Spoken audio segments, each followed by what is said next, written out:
I hope that your teams are doing better than my teams have done so far today. But I've got a short video here for you to talk about what was important today and what's going to be important coming up this week, as usual. So let me start with the fact that we've got a CATL lighthouse factory fire. The world's first lighthouse factory of CATL, located in Ningde City in Fujian. I have no idea about the pronunciations. China caught fire at 11 a.m. China time this morning, and the fire has not been extinguished as of the last report that we have on that. It's a massive CATL battery fire. Been burning for about 8 hours. That was about 3 hours ago when I first picked up this story. According to who was this? I forget who it was reporting on this. I'm so sorry. Anyway, it's probably I don't think it was Sawyer, but it might have been. Anyway, he says he checked the news, and so far there's no injuries. It's amazing. The last lithium fire in Korea killed like 20 people. This is one of 3 lighthouse factories developed by CATL. A lighthouse factory is just a label that the World Economic Forum gives to technologically advanced factories.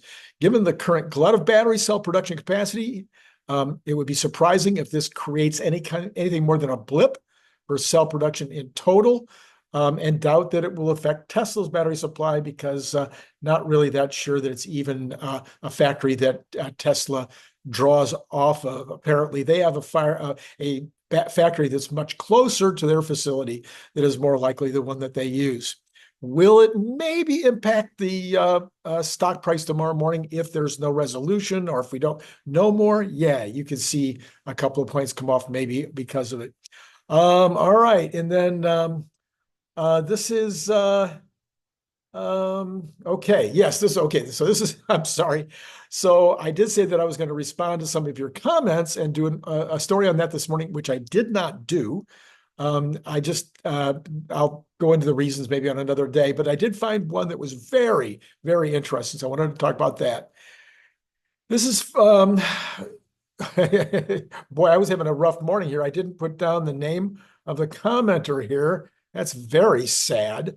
But anyway, the issue was, will the onboard inference computer without an internet connection be able to read all information warning signs, manufactured and handwritten?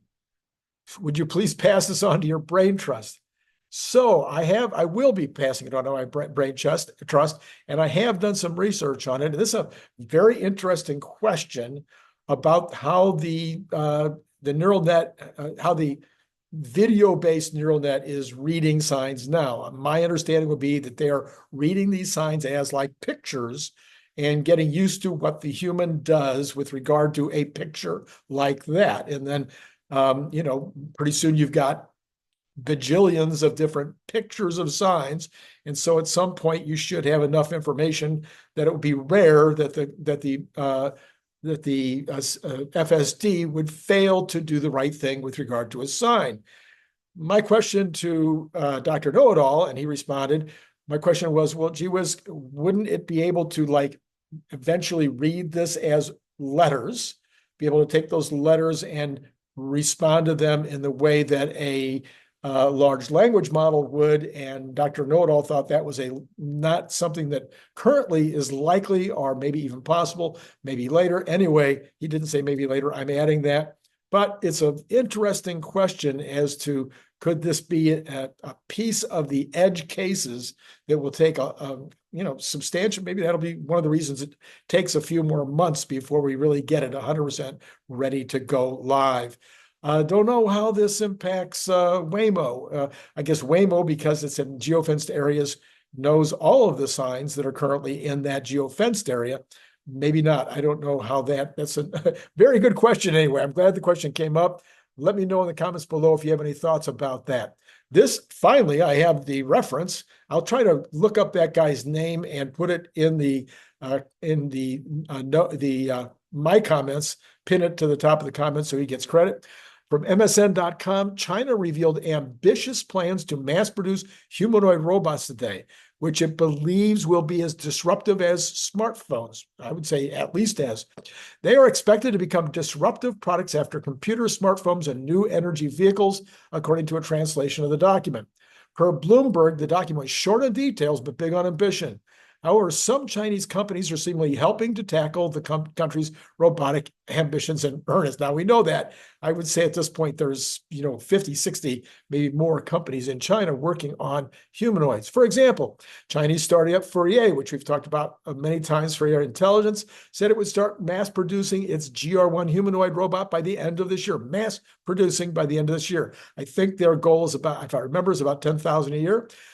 According to the South China Morning Post. The Shanghai-based company told the publication it aspired to deliver thousands of robots in 2024 that can move at 5 kilometers an hour and carry 50 kilograms, I would say. It says kilometers, but I'm sure it means kilograms. It's not the only humanoid robot maker that's ramping up its efforts with the goal of mass production. US-based Agility, that's not a Chinese company, so how does it fit into this article? Opened a robot factory in Oregon opens their factory in Oregon later this year, where it plans to build hundreds. I also believe their number is around 10,000 is when they're fully ramped. Amazon, of course, is testing Agility Robotics Digit robot at a research and development center near Seattle to see how it can be used to automate its warehouses, but it's only in pilot phase. Agility Robotics CEO Damien Shelton told Insider, in the near term, we expect a slow and steady uptick of Digit deployments. We believe a mass integration will eventually occur, but bipedal robots are still a relatively new advancement. Even Tesla, it says here at the end, is developing its own humanoid robot called Optimus. However, it still has a long way to go before it's ready for mass production, as Musk said at Tesla AI Day event in 2022. Man, that's not a very up-to-date article, is it? This is Randy Kirk. Hit like, hit subscribe, hit notify. Tomorrow, well, actually not tomorrow, but later next week, we're going to videotape a story tomorrow about the mega factory in Shanghai that will blow your minds. That'll be coming up probably on Wednesday or Thursday. We'll run that article. And we've got some pretty interesting stuff with Larry Goldberg tomorrow night, but Brian White will be here in the middle of the day. This is from the Jeff Lutz. He says, look, for all the people on my timeline telling me that the president will intervene to stop the port strike starting this Tuesday at midnight. He says, here's Reuters reporting that Biden will not invoke Taft-Hartley. Now, does that mean ever? Does that mean before Tuesday? A lot of pressure on the president to invoke Taft-Hartley and stop this strike before it started. Okay, what is happening next week? What are the big things that are going to be happening? Well, on Monday, we do have a couple of Federal Reserve. We got Jerome Powell speaking at 1:55 Eastern, so that's 10:55 West Coast. We've got Governor Michelle Bowman speaking at 8:50 Eastern. So that'll be very early in the morning. And then the only report on Monday is the Chicago Business Barometer. In Chicago, last month had done pretty well. It was at 46.1. They're expecting that one to actually drop to 45.3. On Tuesday, we have more Federal Reserve speakers. Lisa Cook at 11:10 Eastern. Tom Barkin is lots of people. So half of them, almost all of them, talking at 6:15 p.m. that day. Anyway, but let's look at what we'll have also in terms of reporting. So the S&P U.S. Manufacturing PMI last month was at 47. They're not giving us their guess for this month, but on manufacturing, they're expecting that to be flat, the same as last month, about 47.2. Not good. Construction spending last month was down 0.3. This month expected to be up 0.2. And then job openings comes out, and this is interesting. No expectation on this one. What's wrong with their polling this week? 7.7 million last month. That was down dramatically, of course, from I think it was up as high as 1.2 million about a year ago. So down to 7.7 million. I've seen a few notes suggesting that this is probably going to continue to drop. Okay, is that it for two? No, that's not. Well, okay, so also expecting to hear more. Auto sales, we know this, of course.